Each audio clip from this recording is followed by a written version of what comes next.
Namaste. We've been looking at the names of Lord Krishna in the 10th chapter of Bhagavad Gita. In the 10th chapter, 12th sloka, Arjuna addresses Lord Krishna with several different names. He addresses him as Parabrahma, Parandama, Paramam Pavitram. So he says, "Oh Lord, you are the ultimate Parabrahma. You are the sustainer. You are from whom the entire creation springs into existence, and you are the person to whom everything goes back." So Bhagavad Ramanuja explains this beautifully, saying that, he is the origin, he is the destination, he is the sustainer of everything. He is the light behind the entire creation, and he is the ultimate purity because of which everything gets its pureness. So after Arjuna addresses Lord with all these different names, he also says that there are so many Maharishis who address you with so many different names. We saw the name Adi Deva, and we also learnt about Markandeya Maharishi earlier when we were discussing that particular sloka. So, Narayanah Param Brahma Tattvam Narayanah Paraha Narayana Paro Jyoti Atma Narayanah Paraha. So everything is ultimately Lord Narayana. Narayana is Parabrahma. Narayana is the Paramatma. Narayana is everything. So Arjuna explains this more in detail with respect to what many other rishis are explaining. What are the names that other rishis have been using to explain you, O Lord Krishna? Param Brahma Parandhama Pavitram Paramam Bhavan Purusham Shashwatam Divyam Adidevam Ajam Vibhum Ahustvam Rishayas Sarve Devarshin Naradastatha Astito Devalo Vyasaha Swayam Chaiva Bravishime. Arjuna says, all the rishis claim that you are the supreme person. Devarishi Narada says so. Sages Asita and Devala say the same thing. Sage Vedavyasa says the same thing. So, what is so great about these rishis? We have to understand about Maharishis and Devarishis to understand what was in the mind of Arjuna while he was explaining these concepts. What is so important about them? Devarishis means the rishis who know about the past, present and futures. The rishis who can travel at their will to the different lokas, be it, the Devaloka or to earth or even to the worlds that are below us. The rishis who always keep contemplating about the Lord and who want the Lord's name to be explained to everybody else, the auspicious qualities of the Lord to be explained to everybody else. So they always speak only the truth because they are Brahmajnanis. They are beyond all these things that we actually think about.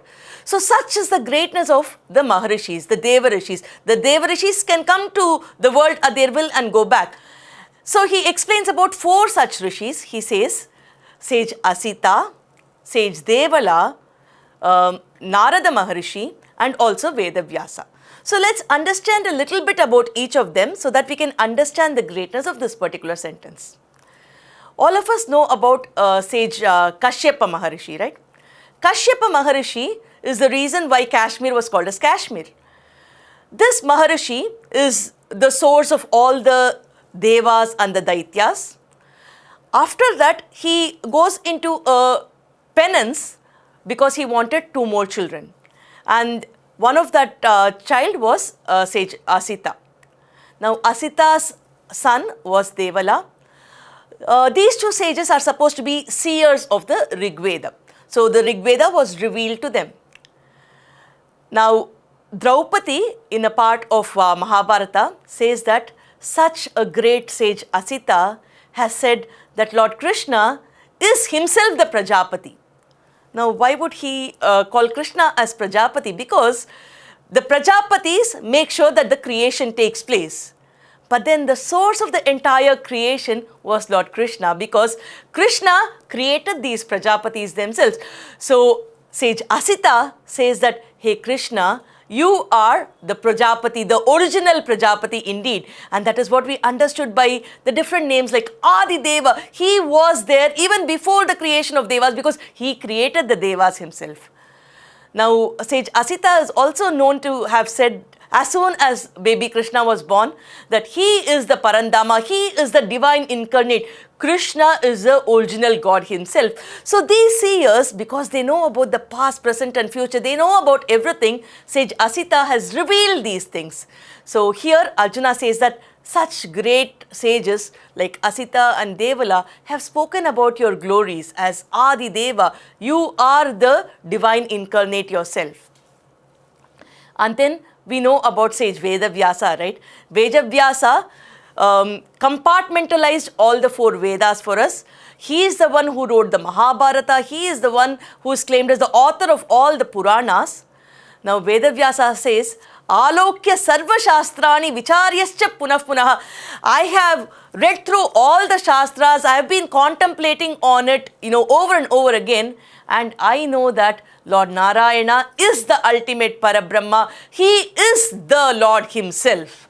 And he says that I can tell it as a Satyam, Satyam, Punah Satyam. He raises his hand and says that this is the truth and the ultimate truth, that Lord Keshava is the ultimate God of all the lords. So all these seers have been telling that, oh Krishna. So Arjuna says that it is not just me who is telling it. All these rishis have ascertained this truth over and over again. And what to say about sage Narada? Sage Narada is a Deva Rishi who can, even control all the celestial beings. Now sage Narada has influenced, the devotion of the baby Prahlada while he was in the womb. We saw that earlier. He has been an influencing factor in the devotion of Dhruva. He's also been an important reason for the birth of Srimad Bhagavatam and even Srimad Ramayanam, because sage Valmiki starts questioning sage Narada, and only then the entire Ramayanam was born. So sage Narada has been instrumental in so many important factors, and he has been promoting the devotion of Lord Narayana. In fact, both in Mahabharata and Chandakya Upanishad, it is mentioned that sage Narada has abundant knowledge. He's had a discussion with Sanat Kumara in this phrase in Chandakya Upanishad, where Sanat Kumara Maharishi asked sage Narada, so what is your current knowledge? For which sage Narada replies, I know the 4 Vedas. 4 Vedas are Anati. That is, nobody can know all the 4 Vedas because it is unending. But sage Narada seems to know the entire essence of all the Vedas. He knows all the Itihasas, he knows all the Puranas, he knows about astrology, he knows about astronomy, he knows about geometry, about trigonometry and anything to do with mathematics. He knows all the branches of science. He knows about, all the 4 Purusharthas, the Dharma, Artha, Kama, Moksha. He knows even about the warfare and all the subtle things which every king should know or every human should know. He knows almost everything, but still he is seeking for complete knowledge. So much is, the knowledge of Narada, and he always wants to do good, not only for the humans or not only for the Devas, but for Asuras, for every created being, and he keeps going around everywhere propagating the name of Lord Krishna. So here Arjuna says that I have addressed you as Parabrahma, Parandama, Paramam Pavitram, and the sages have addressed you as Divyam Purusham, Shashwatam. You are the Shashwata Purusha. You are the ever-permanent divine Lord who has, permanence as a characteristics. You are the Adi Deva. Not only that, you are the Vibho. Now, what do we understand by the name Vibho? Because all the other names we've heard earlier. So, what is Vibho? Vibho means the omnipresent Lord. He is everywhere. Usually, an example which is given to Vibho is the sky. The sky is all-encompassing. It is everywhere. So, we understand the Lord to be omnipresent like the sky. Not just that, the subtlety aspect of the sky is also very important here. By the sky, we actually mean the Akasha. So, sky is not the blue colored thing that we see, the Akasha, the ether that we see. Now, what is so subtle about it? We know that there are Panchabhutas, right? So, the earth is there. The earth can be understood with all our indriyas. We can see it, we can feel it, we can touch it, we can smell it. So, when everything, all the indriyas can be used to understand the earth component, it means it is, clear, it is straightforward. But the subtler it goes, only a few indriyas can understand it. For example, water cannot be smelt, but all the other indriyas can identify water. While it comes to fire, only 3 out of the 5 indriyas can actually identify fire. You could see the fire, you can hear the fire, and possibly touch the fire if you want to. But then when it goes to, subtler bhutas like the air, you can only hear the air or feel the air. Hear the air only when we have a, gush of air. But when it comes to the akasha, you can only hear it. It is the pranavakara shabda which you can hear. It is extremely subtle that you can't understand it with all the other ingredients. So what we mean by Vibho is, it is extremely subtle, and Paramatma is extremely subtle that you can understand him only with the Shabda Prama, not with any other thing. So only through the Upanishad Vakyam, only through the Anugraha of our Acharyas and the Karuna of our Lord, we can understand the qualities of the Lord, not through any other Indriyas. Sage Adi Shankara says, Vividam Bhavati iti Vibhuhu. He is not just omnipresent, but he can take up different forms, therefore he is Vibhu. That was his explanation in Sahasranamam, which means he is there in every single thing that we see here, therefore he is Vibhu. And he is there in different forms, different sizes, different shapes. He is prevalent everywhere. Here again, he is omnipresent, but he is there in different forms. He is subtler than the subtlest and bigger than the biggest. Anoraniyan mahato mihiyan. Therefore he is Vibhu. So Arjuna here says that you are the Lord who so many different people call differently. You are Ajam. Ajam means you are not born. In fact, Lord Krishna in the 4th chapter 6th sloka says, right, Ajopi san avyayatma, I am not born, but I am actually born here just to take avatars for all of you, to make sure that you all go in the right path.